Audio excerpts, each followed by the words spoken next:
and rendered invisible.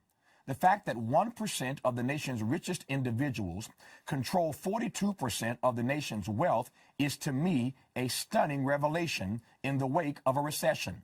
The 400 richest people in America, according to Forbes, have more than $1 trillion of wealth. They each average $3.5 billion of net worth. And no, this is not the politics of envy, but rather a cautionary tale about what happens to a country that drifts so far away from any notion of fundamental fairness for its citizens that we end up a nation of the rich and the rest of us.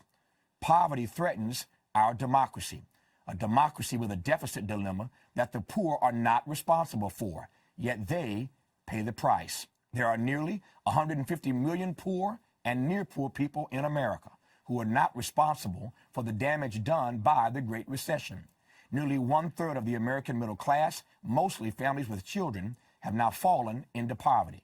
The magnitude of the Great Recession confirms that poverty is no longer a personal calamity. It is rather a societal crisis. The time is now to once again reawaken American democracy.